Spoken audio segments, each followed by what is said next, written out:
reka dukomeze kandi n'amagambo y'impuguro. Umunyabyaha nava mu byaha bye yakoraga agakora ibitunganye n'amategeko azakiza ubugingo bwe. Ibitambo Imana ishima ni umutima umenetse ushenjaguwe, Mana ntuzawusuzugura. Kandi tuvuga ko nta cyaha dufite, tuba twishutse, ukuri kukaba kutari muri twe. Ariko nitwatura ibyaha byacu niyo kwizerwa, kandi ikiranuka kutubabarira ibyaha byacu no kutwezaho gukiranirwa kose.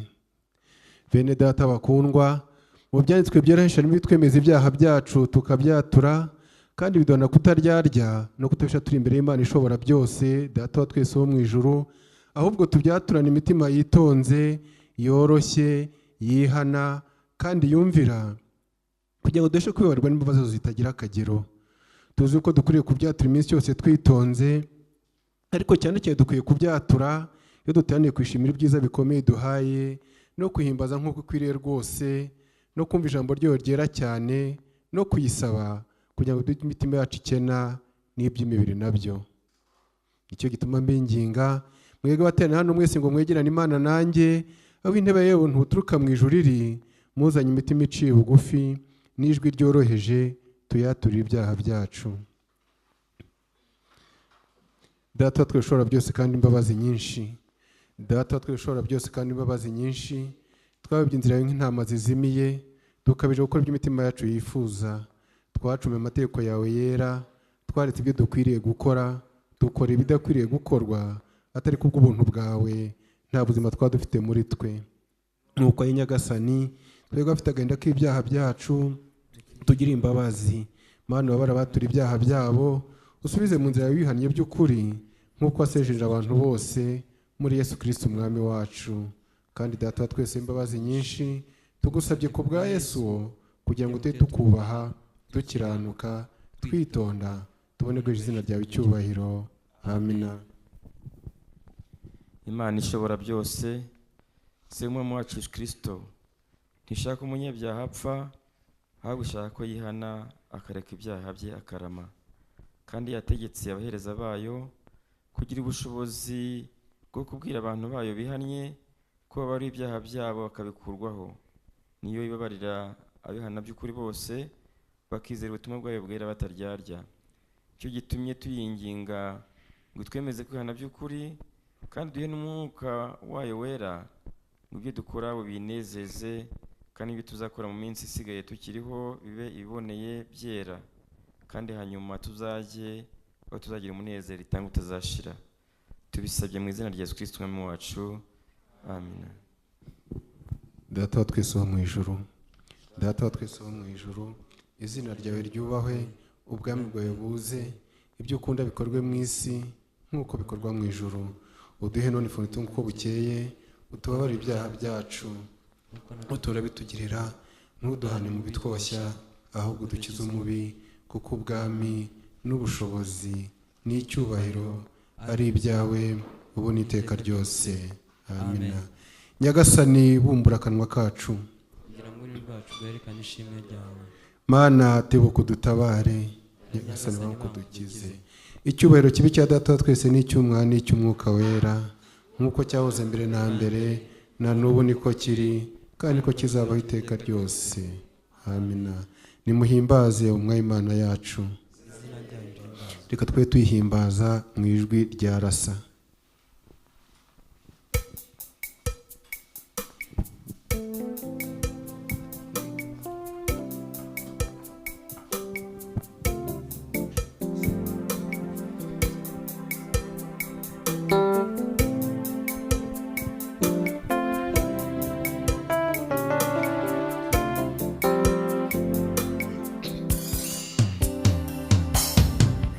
Dore bugiye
wanjye tuzajyane amavuta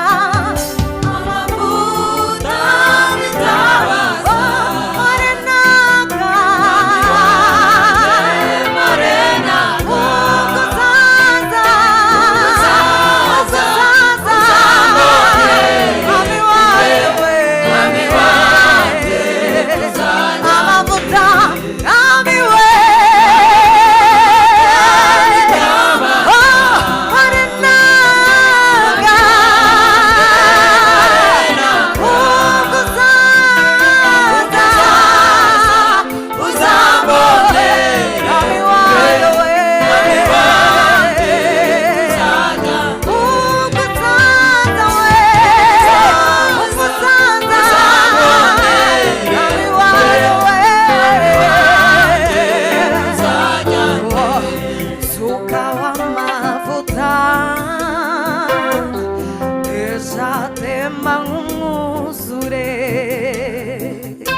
mavuta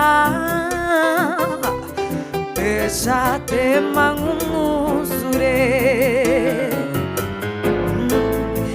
orenaka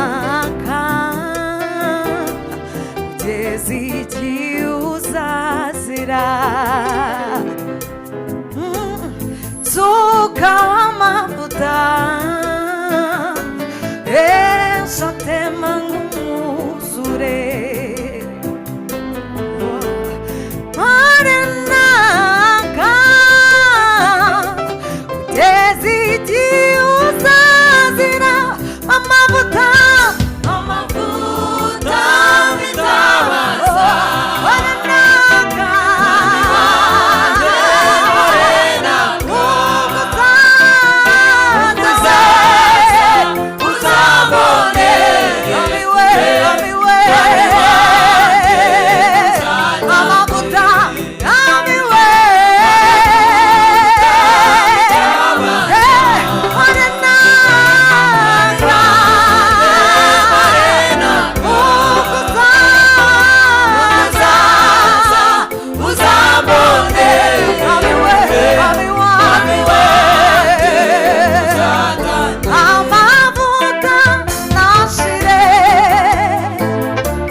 adusomere ibyanditswe byera.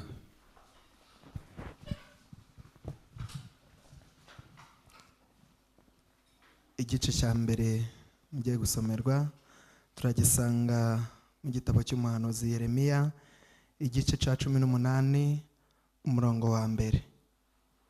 Igice cya mbere mugiye gusomerwa turagisanga mu gitabo cy'umuhanuzi Yeremiya, igice cya 18 umurongo wa mbere.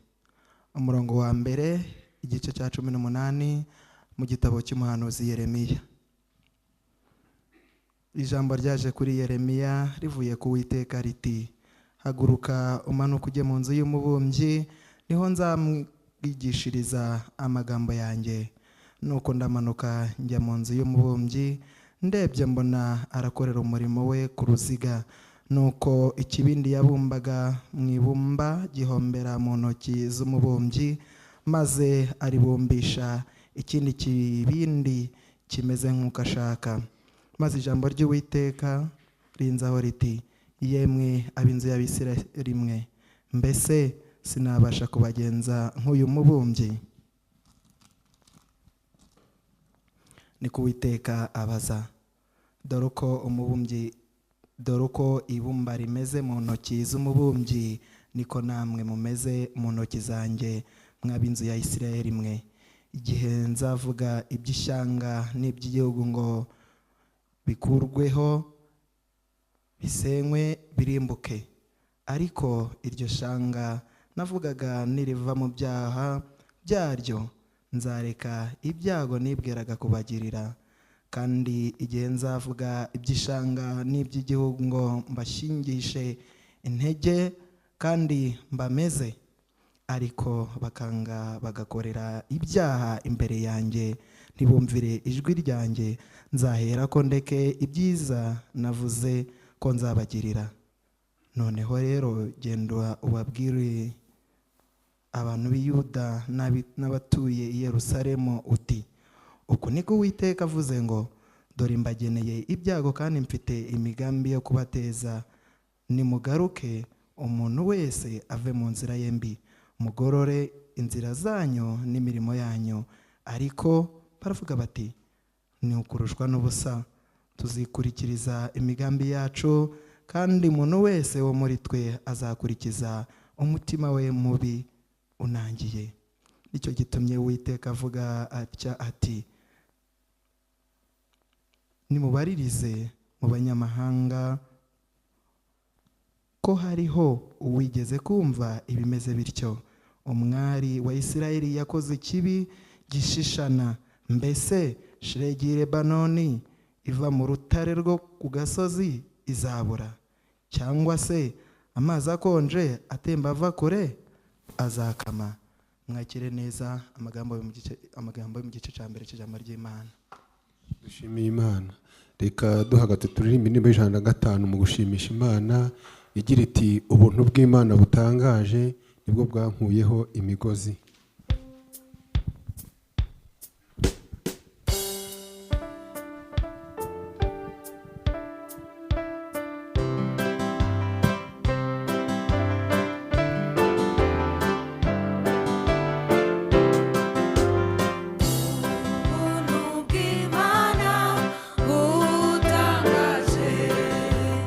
Nibwo bwankuyeho imigozi.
Yesu yangiriye yarambabarijwe kuri wa musaraba ndetse yabambanywe n'abamuzi yarambabarijwe kuri wa musaraba ndetse yabambanywe n'abamuzi kandi iyo nibutse ibya Yesu uko yagiriwe bamuganga inyibutse ibyaha we nta kibi yakoze ni jyewe yazize n'umukiza inyibutse ibyaha we nta kibi yakoze ni jyewe yazize n'umukiza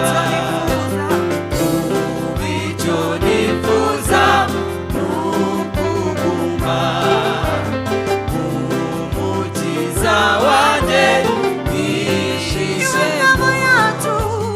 niwe ngabo yacu niho ridukingira imyambi wa mubi aturasa none icyo ngusabye mwami Yesu Yesu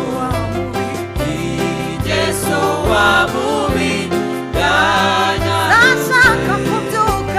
zashaka kubyuka zimburuza icepe mpore nihariwe ibya Yesu zashaka kubyuka zimburuza icepe mpore nihariwe ibya Yesu none maso yanjye nawe matwi nawe munwa wanjye mubiri mbese mushimishe uwankuye mu ngoyi n'ibyaremwe byose tumushimize mbese mushimishe uwankuye mu ngoyi n'ibyaremwe byose tumushime ibyaremwe byose tumushime. Reka twumve igice cya kabiri.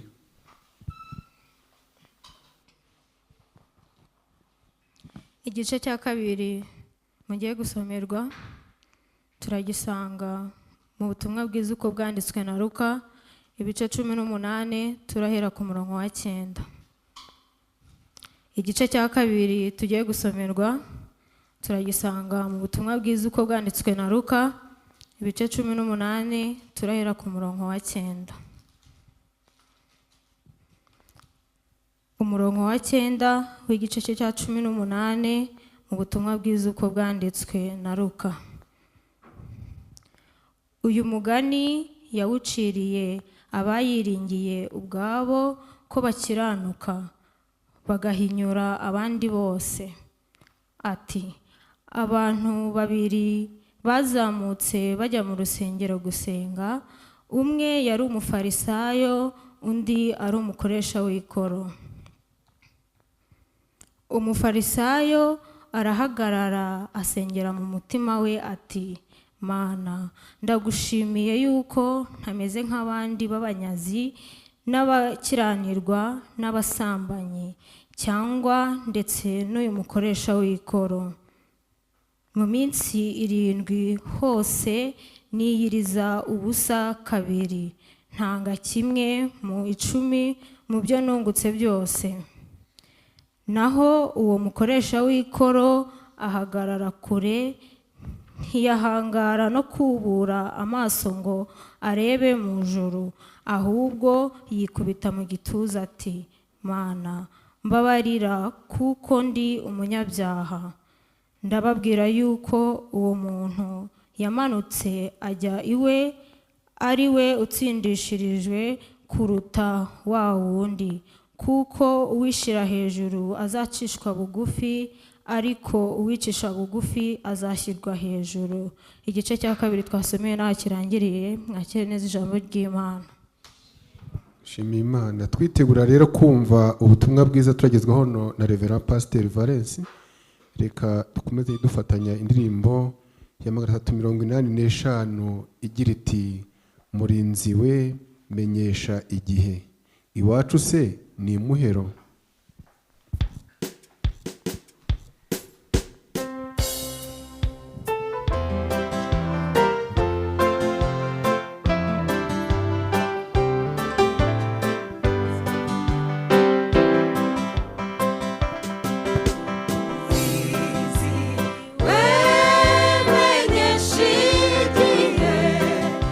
Iwacu se ni muhero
korali rasa yutabu igize neza kubw'uyu murimo iri gukora. Tugeze mu gihe cyiza cyo gusangira ijambo ry'Imana, ariko mbere ko dutangira tubanze twishyira imbere yayo. Twongeye gushimira Mwami, twongeye gushimira kubw'uyu munsi wongeye kuduha tukaba duhumeka umwuka w'abazima. Hari abageze ahacecekirwa, twe tukaba tugihumeka, si uko turi beza kubarusha, ni umuntu watugiriye, waduhaye byinshi, duha n'imbaraga zitugeza kuri uno musozi aho tugiye gusangira ijambo ryawe, kandi tukarisangira ndetse n'abumva radiyo Ishingiro bose. Turakwinjiza rero muri uyu mwanya mwiza ngo uheze imyuka mibi yatuma bamwe bagira kirogoya, ahubwo buri muntu wese muhundagazeho umwuka wawe wera, kugira ngo iri jambo tugiye gusangira ribabere impamba y'uno munsi no mu minsi wabageneye. Ibyo tubisabye mu izina rya Yesu Kristo Umwami wacu. Twasomewe ibice bibiri, igice cya mbere cyo mu isezerano rya kera mu gitabo cy'umuhanuzi Yeremiya, igice cya kabiri kiri mu isezerano rishya mu butumwa bwiza ko bwanditswe na Luka. Turi buze kureba aho ibyo bice byombi bihuriye. Reka duherere ku gice cya mbere, ariko mbere y'uko tujya mu byanditswe, uyu muhanuzi Yeremiya twareba ngo yari muntu ki, yabayeho ryari, yabayeho mu bihe bimeze bite, ubuzima bwe bwamugendekeye gute, yakoze umurimo ate, yawusoje gute. Uyu muhanuzi Yeremiya amateka atubwira yuko yavutse hagana muri 650 mbere ya Yesu Kristo. Nahagana kuko imyaka icyo gihe ntago bayandikaga neza, ni ukugereranya, bishobora kuba ari na 50 cyangwa se na 55 cyangwa se na 60 mu byaho ngaho. Gusa yakoze umurimo igihe kirekire, akora umurimo epfo mu majyepfo ya Isiraheli mu bwami bw'Ubuyuda. Akaba yaravutse mu muryango w'abatambyi, nawe aba umutambyi, akora umurimo w'ubutambyi ahantu bita Anatoti, ni mu majyepfo ya Yerusalemu, si kure ya Yerusalemu ariko ni mu majyepfo yaho. Yakoze umurimo ku gihe cy'umwami Yosiya. Umwami Yosiya amateka atubwira ko yayoboye ubwami bw'Ubuyuda kuva muri 640 kugeza muri 609. Yosiya ngo yagerageje gukora iby'Imana ishaka, agerageza kurwanya gusenga ibigirwamana, agerageza mbese gutunganya iby'urusengero n'ibyo gusenga Imana y'ukuri. Ariko yaje gusoza ubuzima bwe mu buryo butari bwiza, azize ibya politike, ko nawe yari umupolitisien, yari umunyepolitike. Muri 609 umwami wa Egypte cyangwa se wa Egiputa Neko wa kabiri yashatse kujya kurwanya ubwami bw'i Babylone bwari burimo busatira Isiraheli cyangwa se Palestine. Agenda agiye kurwana nabo aciye muri Palestine cyangwa se mu bwami bw'Ubuyuda. Ariko uwo mugabo Yosiya yohereza ingabo ze zijya kwitambika ingabo za Neko, hanyuma ku rugamba arahakomerekera ndetse akuzamo no gupfa. Yaje gusimburwa rero n'umuhungu we Yehoyakimu ashyizweho n'umwami wa Egiputa. Yehoyakimu arakora, arayobora kugeza muri 597. Byagenze gute icyo gihe? Ubwami bw'i Babylone bwa Nebukadineza bwaraje bufata Yerusalemu. Ntibwasenye icyo gihe, ariko bwafashe umwami bumutwaraho umunyago ndetse n'ibyegera bye, babajyana i Babylone. Yaragiye arafungwa ajya muri gereza, asimburwa n'umuvandimwe we Sedekiya. Sedekiya asinyira umwami Neko nako umwami Nebukadineza ko azajya atanga ikoro cyari igipimo cy'ikintu cy'ubutare bakoramo ibiceri by'amafaranga bamwe bita argent cyangwa se silver mu cyongereza, ndetse agatanga n'igipimo cya zahabu.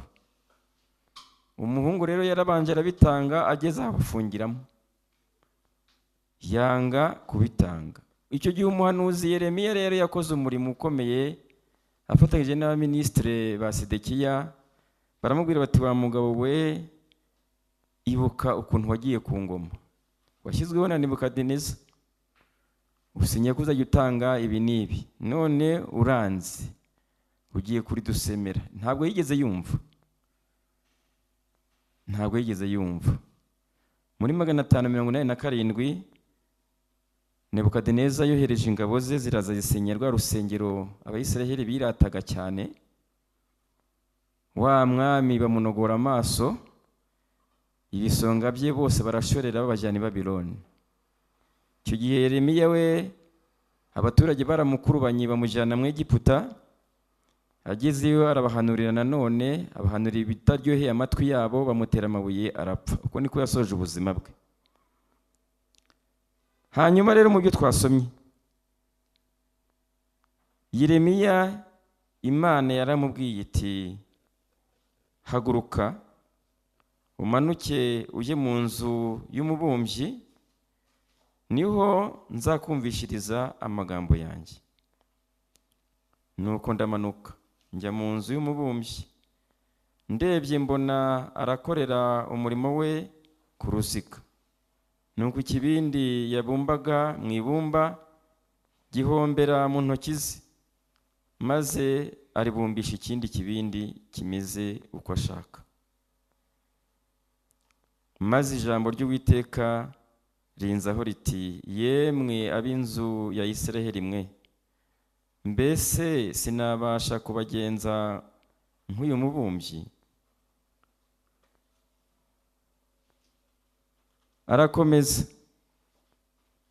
Arakomeza ati, niko Uwiteka avuga, dore uko ibumba rimeze mu ntoki z'umubumbyi, niko namwe mumeze mu ntoki zanjye, mwa b'inzu ya Isiraheli mwe. Igihe nzavuga iby'ishyanga n'iby'igihugu ngo bikurweho, bisenywe, birimbuke, ariko iryo shyanga navugaga niriva mu byaha byaryo, nzareka ibyago nibwiraga kubagirira. Kandi igihe nzavuga iby'ishyanga n'iby'igihugu ngo mbashingishe intege kandi mbameze, ariko bakanga bagakorera ibyaha imbere yanjye, ntibumvire ijwi ryanjye, nzahera ko ndeke ibyiza nari navuze ko nzabagirira. Ahangaha Imana yabwiraga Abayisiraheli bari barishyize hejuru bumva bakaze, kubera ko bagize sekuru wabo Mose, kubera ko babanye n'Imana mu buryo bw'umwihariko, kubera ko bari bafite urusengero rukomeye cyane rwari rumaze imyaka irenga 300, rwarubatswe na umwami Salomo. Mbese bumvaga bakaze, bumvaga atari abantu basanzwe.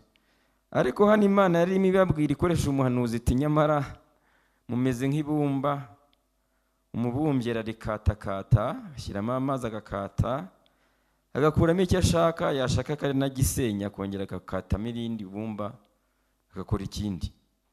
Icyari ikibindi wenda kikaba ivaze, cyangwa se kikavamo igikombe, cyangwa se isahani, uko ashaka akabikora. Namwe rero nimukomeza kwigagaza mukibagirwa ko muri ibumba, nshobora kubarekura cyangwa se nkabakoramo iforomo y'icyo nshaka. Ibyo rero bihuye n'ibyo navugaga mu kanya by'ayo mateka.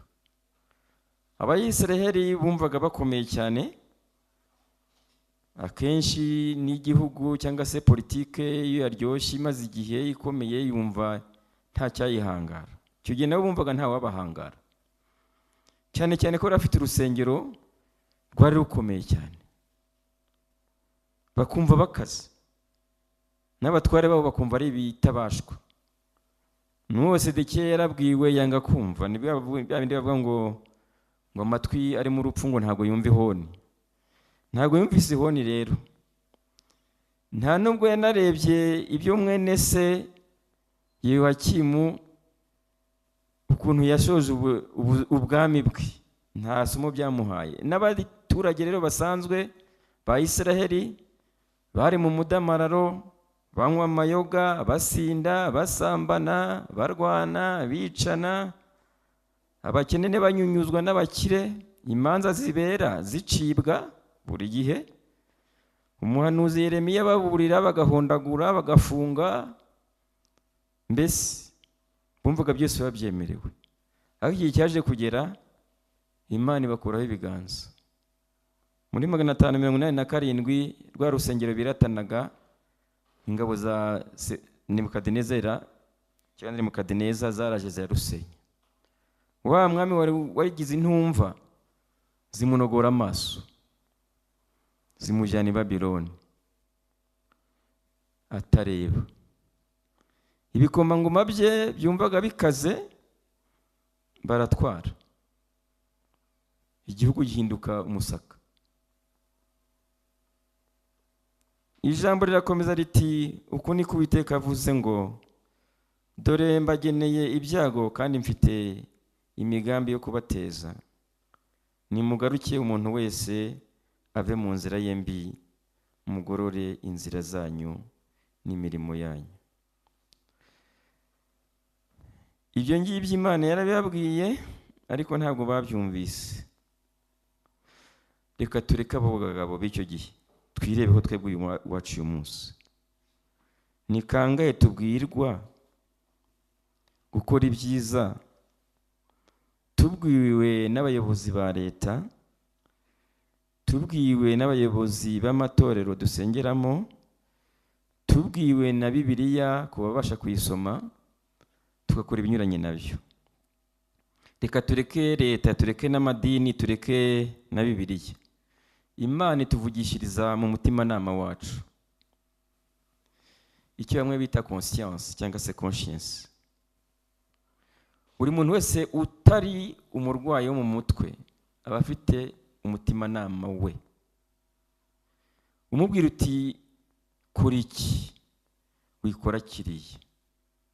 Wajya gukora ikibi, umutimanama ukakubwira uti nyamara hariya uramenye, ukarengaho ariko ukajyayo ukakora bya bindi umutimanama wakubujije.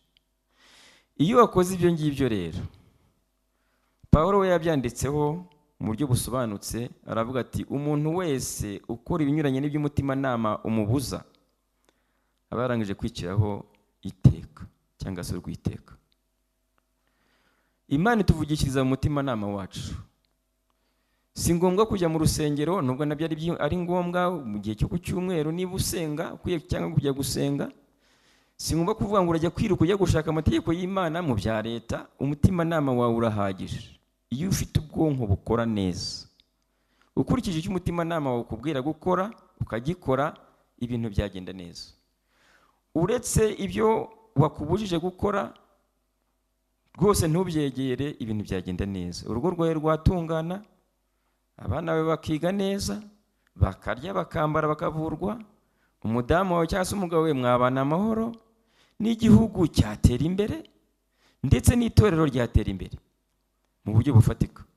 Ni ukuvuga ngo umutimanama wacu niwo Mana itubwiriramo ibyayo. Umuntu wese ufite ubwonko buzima, ireba rero wowe ku giti cyawe, arabo turi kumwe hari kuri Radio Shingiro ndetse n'abumva Radio Shingiro, urebe ngo Imana irambwirira iki mu mutima. Pawulo yaranditse ati imibiri yacu ni insengero z'Imana. Nta handi abavuga ni uwo mutimanama, iyo conscience cyangwa se conscience. Uwo mutimanama wawe aho Imana irakuvugisha. reka tujye mu byanditswe mu isezerano rishya, aho Luka avuga inyigisho Yesu yatanze, inyigisho y'inkuru Yesu yatanze, ashaka kuvuga abiremereza bibwira yuko bo ari ibitangaza. Yesu yaciye umugani rero ati, abantu babiri barahagurutse bajya gusenga, umwe ari umufarisayo, undi ari umukoresha w'ikoro. Abafarisayo reka tubavugeho gakeya, bari bantu ki? Ku gihe cya Yesu na mbere ye bari abantu babaga barize iby'ijambo ry'Imana cyane, icyo twakwita nka teolojiya y'uno munsi. Bakaba ari abantu barwanaga ishyaka ry'idini ryabo cyane, kandi bakagerageza kwitwararika mu bantu bakagaragara neza. Icya cumi bakagitanga, bakajya mu rusengero bakiyiriza ubusa, mbese bakamva ko bameze neza cyane. Mu matorero y'uno munsi twabagereranya n'abarokore cyangwa se abitwa ko ari abakozi b'Imana. Hari igihe umuntu ajya mu munyenga w'uburokore akareba ibyaha by'abandi akibagirwa ibye. Izo nzoga ntazinywe, izo ndaya ntazijyemo, kurwana ntabikore, iryo tabi ntarinywe, akumva mbese ko ameze nka marayika, agatangira kuba umucamanza wo gucira abandi imanza, ntiyibuke yuko afite icyaha cy'ubwibone. Iyo watangiye kureba abandi utareba ibyawe, wabaye umwibone deja, icyo kiba gihagije. Kuko nta marayika tugira muri ino si. Buri muntu wese yicaye hasi yareba ibyaha afite mu mutima we abantu batazi. Muri wa mutima nama nahoze mvuga mu kanya, umutima nama wahita umwereka akora ibyaha bitazwi n'itorero, ndetse n'abandi basengana batazi, ariko we akabibona. Hano rero umufarisayo yari uwo nguwo. Abarokore ntibanyumve nabi, nabo bitwa ko ari abakozi b'Imana ntibanyumve nabi. Icyo cyaha nzi ko cyo kwibona no gucira abandi imanza gikunze kugirwa. Hano rero uyu mugabo yagiye gusenga, aho yagasenze ngo avuge ati, Imana hariya naracumuye inkora ibi n'ibi, nubwo bitamenyekanye, ahubwo areba umukoresha w'ikoro. Umukoresha w'ikoro yari muntu ki rero? Yari umusoresha. Abantu basoresha muri icyo gihe cya Yesu nari kuvuga iby'uyu munsi, baryaga ruswa. Niba aje kugusoresha bagomba gutanga wenda 100, ukamukubita 20, tugenda bundetse gakeya 20 kayikinyereraho, akajya ku rindi duka nabwo bikagenda gutyo 20 kayikinyereraho, agatahana wenda 200 akuye mu bantu bya ruswa. Uyu mugabo wagiye gusenga rero yari cyane, yari rwose, yari pepe. Aravuga ati, ariko rero nubwo ndi umuryi w'amafaranga, ngiye gusenga ndi umunyabyaha pe. Aragenda yigira hari inyuma, arunama ati, sinareba hari tariri rwose, Imana ntabwo nkwiye kurebana nayo. Yumvaga ko Imana ikuri aritari nk'uko nari mbivuze mu kanya, ngo yubika amaso. Mu gihe umufarisayo yarahagaze neza yemye akomanga mu gatuza ati, ngenda akaze, ntabwo meze nk'uriya mukoresha w'ikoro atinye kureba hano kubera ibyaha yikoreye. Ntanga icya 10 ndiyiriza, mfasha abakene, meze sawa rwose. Ariko uriya we wapi? Uriya nyine ni umujura. Nguko rero nari mvuze mu kanya barokore mu madini ya Protestani, nari mvuze abakozi abitwa ko ari abakozi b'Imana. Hariho n'ababikora nabi bakiba amafaranga y'abakene, cyane abavuga ngo banabahanuzi bahanurira abantu, babigize ubucuruzi, babigize business, bakarya abantu amafaranga ngo barabasengera, nabo ubwabo batisengera, ariko bakamenya guca imanza z'abandi. Yesu rero aravuga ati, abo ngabo ibyabo baba barangije kubibona, ariko wa wundi wiyoroheje uvuga ati ndi umunyabyaha, Mana mbabarira, nguwo Yesu atubwira. Yesu hano arashaka kutubwira iki rero? Twere kwibona. Icyaha cyo kwibona, cyo kwirya twumva ko turi bitangaza, twarize, dufite amafaranga, dusa neza, duseka neza, twambara neza, turaririmba mu rusengero, inka zigatinyana, dutanga icya 10, tujya no mu byumba by'amasengesho, mbese tumeze sawa rwose, nta kibazo, nta cyaha, ibintu ni byiza cyane. Ariko tukibagirwa ko dufite natwe ibyacu bitazwi no hanze.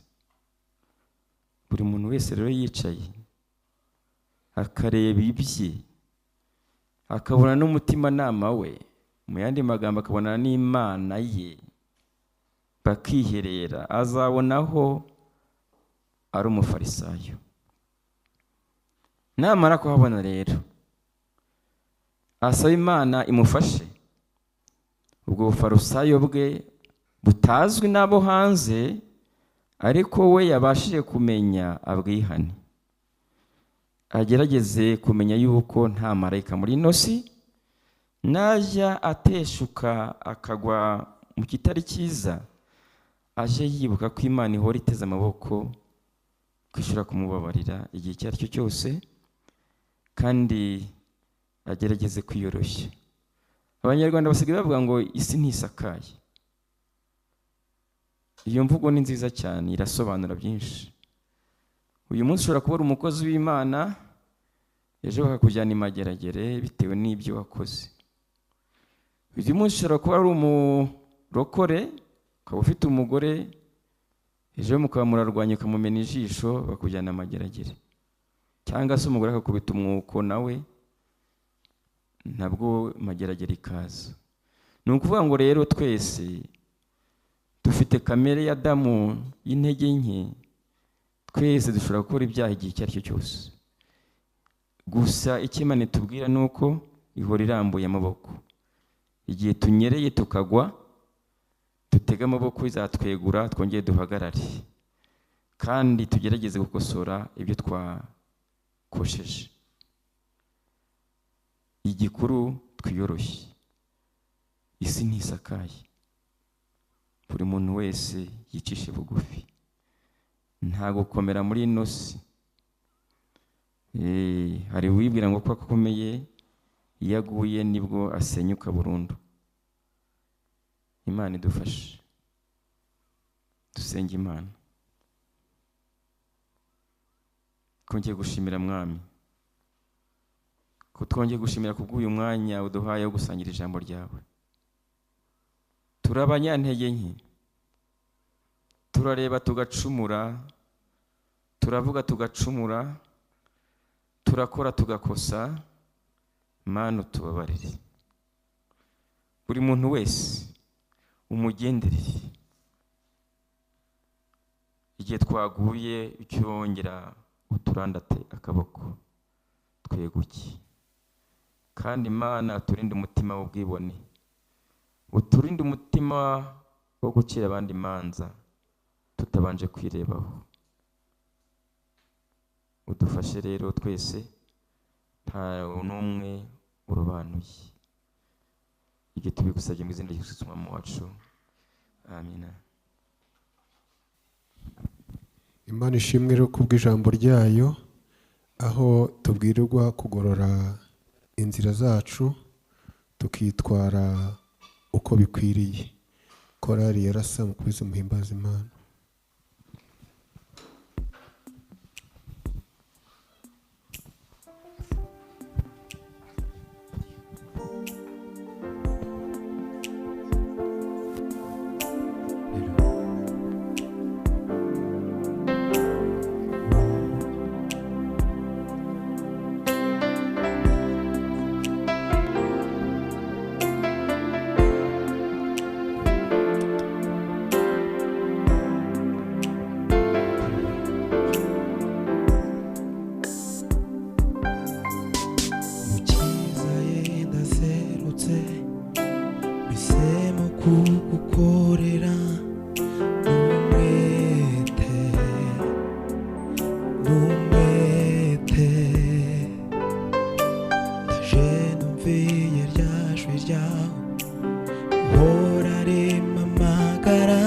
ngo nemere gukorere.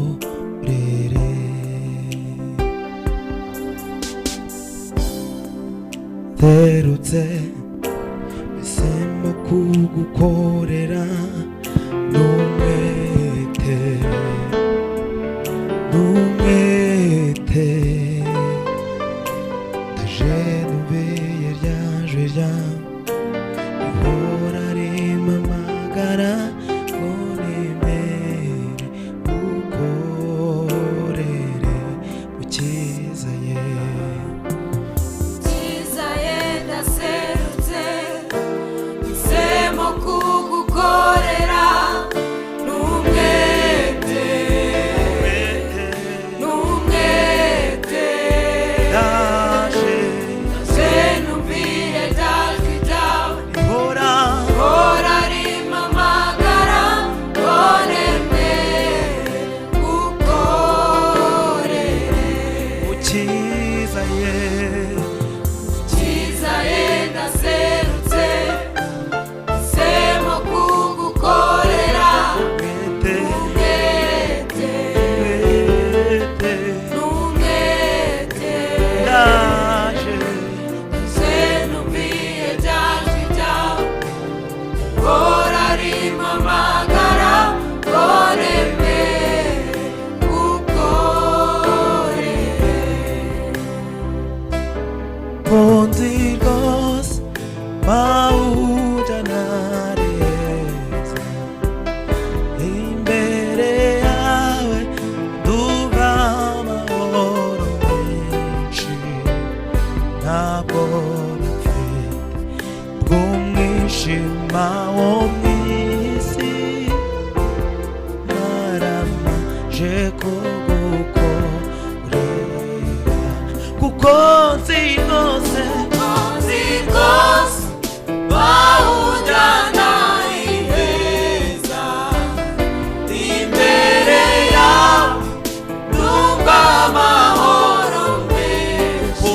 nzi rwose Kuko nzi rwose wawujyana iheza imbere yawe numva amahoro menshi. Ntabwo bamfite umwijima wo mw'isi namaramaje kugukorera naramaje namaramaje kugukorera.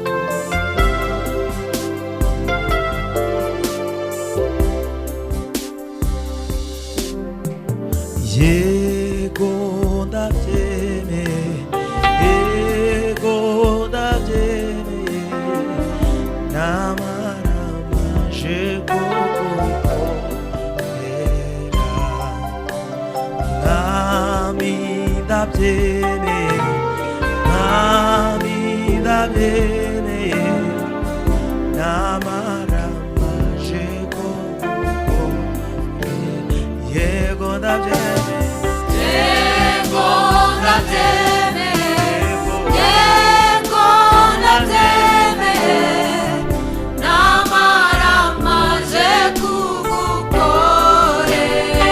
yego ndabyemeye Yego ndabyemeye,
tugihagaze dufatanye ibyo twemera.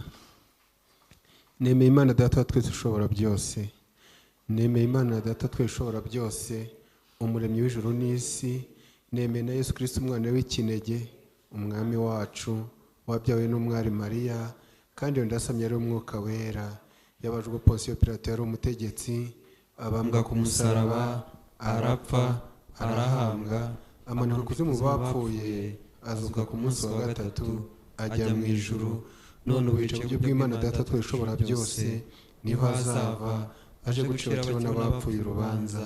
Kandi nemeye umwuka wera, nemeye ko hari itorero ryera Katolika ry'abakristo bose, n'ubumwe bw'abera, no kubabarirwa ibyaha, no kuzuka k'umubiri n'ubugingo budashira. Amen. Uwiteka abane namwe. Nyagasani utugire imbabazi, Kristo ugira imbabazi. Nyagasani utugire imbabazi, Data wa twese wo mu ijuru. Data wa twese wo mu ijuru, izina ryawe ryubahwe, ubwami bwawe buze, ibyo ukunda bikorwe mu isi nk'uko bikorwa mu ijuru. Uduhe none ifunguro uko bukeye, tubabarire ibyaha byacu nk'uko natwe tubabitugirira, ntudahane mu bitwoshya, ahubwo dukize umubi. Amina. Uyu munsi ni icyumweru cya mbere. Uyu munsi ni icyumweru cya mbere cyo mu minsi yo kwiyiriza ubusa.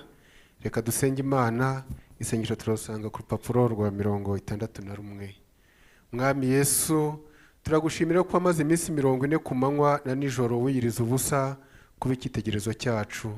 Nuko Nyagasani turakwinginze, uduhere ubuntu budufashe kwiyiriza ubusa, uburyo butuma kamere yacu itegekwa rwose n'umwuka wawe, natwe twumvire ibyiza dutegeka, tukiranuka, duhinduka abera nyakuri, ngo biguheshe icyubahiro n'igitinyiro. Ni wowe uhorana na Data wa twese n'umwuka wera, muri Imana imwe iteka ryose.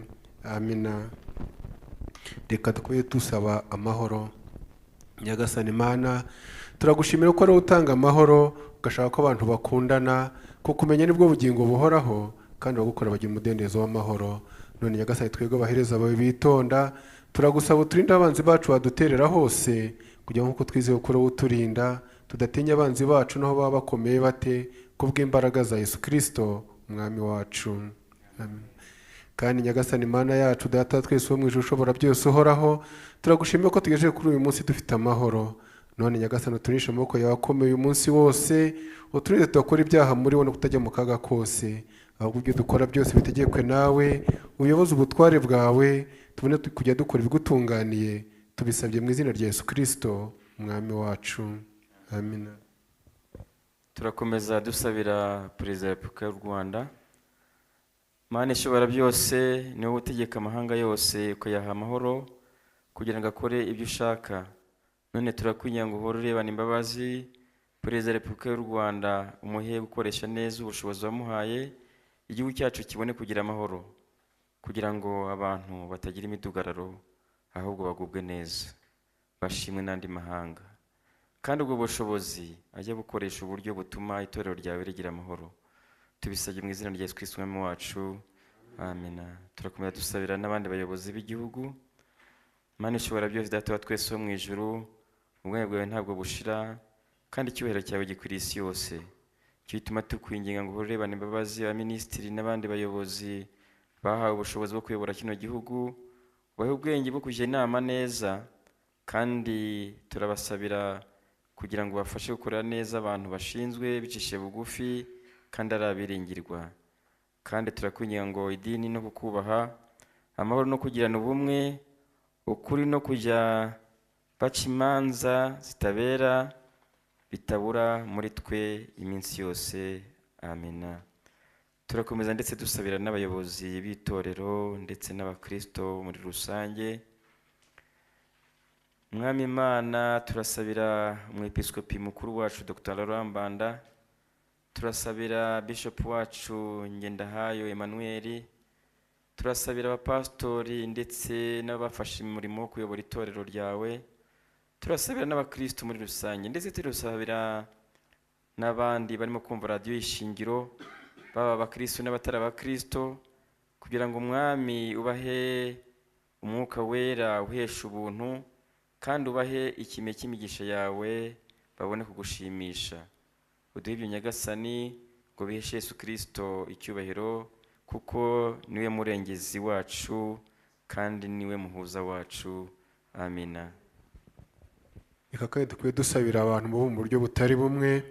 Mana ihoraho, turagusaba kugira ngo ushyire umutima kuri twe abantu bawe bakuri imbere hano, hamwe n'abataje bananijwe n'ubusaza cyangwa indwara cyangwa ubukonje cyangwa ikindi kintu cyose. Rinda abana, ramira abashaje, komeza abagira imitima itentebutse, kandi n'abazimi batarure bagaruke mu rugo rwawe. Gendana n'abari mu rugendo, hagarikira abapfakazi n'imfubyi, bohora imbohe, kiza abarwayi, kandi utabara abari mu makuba bose.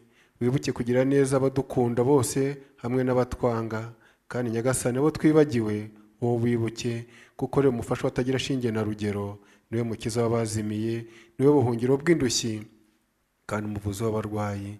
Kandi Nyagasani, ubwuzu uko tumeze, utumara ubukene bwacu bwose, nk'uko ubutunzi bwawe bw'ubwiza buri bwo muri Yesu Kristo umwami wacu. Uyu munsi ni umunsi w'abarwayi, by'umwihariko reka dusabire n'amavuriro. Mana ishobora byose, turagushimira ko umwana wa Yesu Kristo yagendaga agira abantu neza, akabakiza indwara z'uburyo bwose. Nuko none turakwinginze ukomeze uwo murimo we w'ubuntu no muri iki gihe, cyane cyane mu mavuriro mu gihugu cyacu. Komeza abarwayi, ubakize, kandi uhe abaganga n'abaforomo ubwenge no kugira abababaye impuhwe no kumenyekanisha urukundo rwa Yesu mu mibereho yabo. Kandi Nyagasani, natwe uduhe gufatanya nabo kugira ngo kugira umutwaro wo kwereka abarwayi inzira y'agakiza kabonerwa muri Yesu Kristo umwami wacu. Amina. Dufatanye isengesho rya Kristo muwera. Mana ishobora byose, Mana ishobora byose, turagushimira ko duhera ubuntu uyu munsi, ko gusaba ibyo dushaka duhuje umutima, kandi wasenjeje ko 3 cyangwa 2 aterana namwe mu izina ryawe uzabaha ibyo basaba. None Nyagasani, turakwinginze uduhe ibyo tugusabye, ukubona ko byatugira umumaro, kandi tukiri muri iyi si ujye tumenyesha ukuri kwawe, no mu gihe kizaza tuzahabwa ubugingo buhoraho. Amina. Tugeze mu mwanya wo gutanga ituro, turafashwamo na korali yarasa dutanga iryo turo, ariko kuba afite ikoranabuhanga navuga telefone, twagira ngo tubabwire nimero yo gutangiraho iryo turo. Ni akanyenyeri 182 akanyenyeri 8 akanyenyeri 1 akanyenyeri 23 22 65 akanyenyeri, ugashyiraho amafaranga, hanyuma urwego, hazaho eyari akanyenyeri 182 akanyenyeri 8 akanyenyeri 1 akanyenyeri 23 22 65 akanyenyeri, ugashyiraho amafaranga, urwego, hazaho eyari.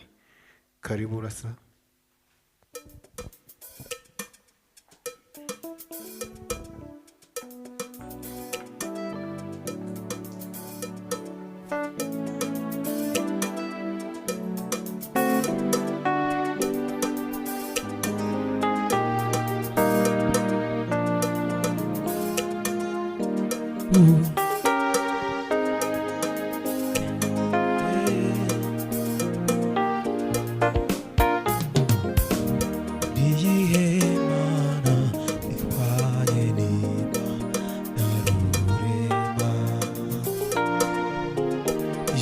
Uzoyobono nezitangaje, iraduhetse izaturekura itwitaye nabiyebya tandukana nayo. Niye Mana, niye Mana, iwaje ni Mana rurema.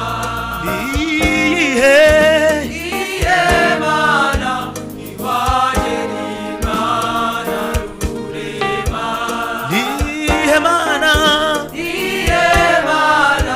iwaje ni Mana rurema. Yuzuye ubuntu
yuzuye ubuntu ineza itangaje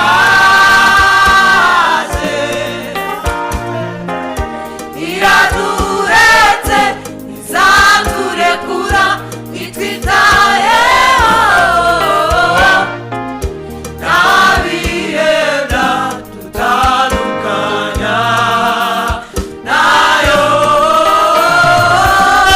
ntabinyanja z'ubwisi zakama imisozi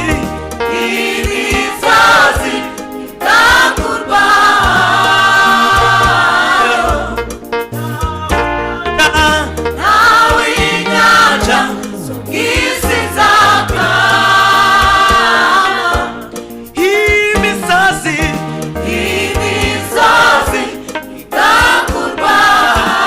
itakurwayo ntabwo izigera itureka ntizigera idutererana iraduretse ku mugongo wayo ntabwo izigera itureka ntizigera idutererana iraduhetse ku mugongo wayo iraduhetse ku mugongo wayo.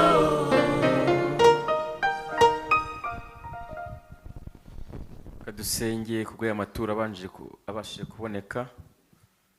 mwami tugushyize imbere y'amaturo ngo Yezu yahe umugisha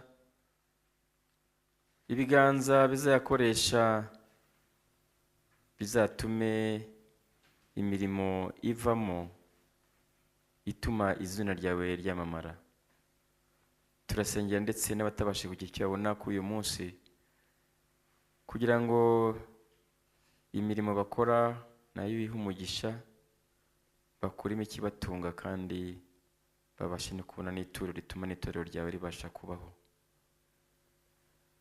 turasengera ndetse n'ababashije kugira icyo babona uyu munsi imirimo yabo ihe umugisha ikomeze babesheho kandi babashe kubona icyo bazanira umurimo wawe kugira ngo ubashe gukoreka.